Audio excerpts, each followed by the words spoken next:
بسم اللہ الرحمن الرحیم۔ دعا سے متعلق مختصر گفتگو کریں گے۔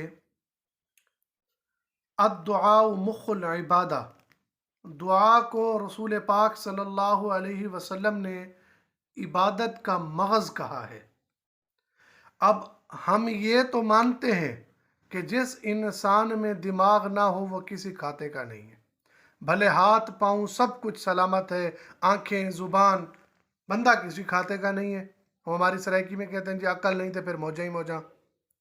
تو بات یہ ہے کہ جب آپ اس بات پر یقین رکھتے ہیں کہ دماغ کی اتنی بڑی اہمیت ہوتی ہے تو عبادت میں ہی دعا کو اتنی بڑی اہمیت دینی چاہیے نا جی۔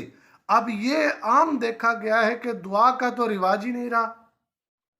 بعض لوگ تو اتنی جلدی میں ہوتے سلام پھیرے اٹھے نکل گئے ہیں جی، یا نماز پڑھی چلے گئے، مکمل اجر سے محروم ہو گئے۔ قال ربکم ادعونی استجب لکم، اس بات کو تو وہ سمجھے ہی نہیں۔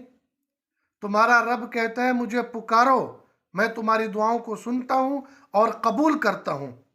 دعا ایک بہت بڑا عمل ہے، دعا کو مومن کا ہتھیار کہا گیا ہے ہیں جی، اللہ سے براہ راست مانگنے کا ذریعہ ہے۔ دعا کی بہت بڑی اہمیت ہے۔ نماز طے ہے جی 5 فرض ہیں، روزے 30 فرض ہیں، ہر چیز کی ایک مقدار ہے، ہر چیز کا ایک وقت ہے۔ دعا کی کوئی مقدار نہیں، دعا کا کوئی وقت نہیں۔ رسول اللہ صلی اللہ علیہ وسلم نے سوتے وقت دعا پڑھی بتلائی، اٹھتے وقت دعا پڑھی بتلائی، سواری کے لیے دعا بتلائی، کھانا کھانے کے لیے دعا بتلائی، پانی پینے کے لیے دعا بتلائی، وضو کرنے کے لیے دعا بتلائی، سواری کے لیے دعا بتلائی، چاند دیکھنے کے لیے دعا بتلائی ہیں جی۔ ہر عمل کے ساتھ جڑی ہوئی ہے، اللہ کی بہت بڑی نعمت ہے۔ اللہ سے مانگنے کا، اللہ سے پانے کا، اللہ سے مخاطب ہونے کا یہ ایک ذریعہ ہے۔ اللہ کا اتنی محبوب عمل ہے کہ ہر چیز پر دعا، ہر چیز پر دعا۔ افسوس آج مسلمان دعا کی اہمیت کو سمجھنے سے قاصر ہے۔ بے شمار دعائیں رسول اللہ نے مانگی اللہ سے۔ رسول اللہ صلی اللہ علیہ وسلم کو اللہ پاک نے حکم دے کر 2 دعائیں منگوائی ہیں، یہ بات یاد رکھیں۔ ہر چیز کی دعا ہے، جیسے میں نے بتلایا، تفصیل بتائی، کھانے کی، پینے کی، سونے کی، اٹھنے کی، مسجد میں داخل ہونے کی، واش روم جانے کی، چاند دیکھنے کی، نئے کپڑے پہننے کی۔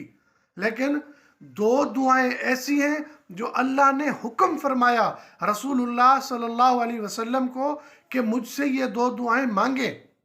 وہ 2 دعائیں کون سی ہیں؟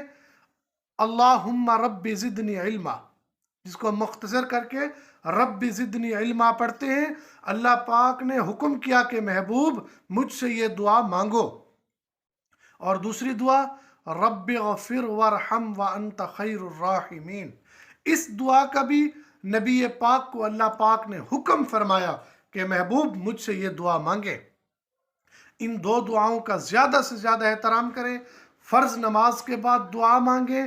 آپ کی زندگی میں پریشانیاں ہیں، مسائل ہیں، دعا کا ایک معمول بنائیں، علیحدہ وقت بنائیں، دعا کو اپنا ہتھیار بنائیں، اپنا ساتھی بنائیں، اپنے دکھ درد، اپنے مسائل اپنے اللہ کو سنائیں۔ وہ بہت غفور الرحیم ہے، بخشنے والا ہے، عطا کرنے والا ہے۔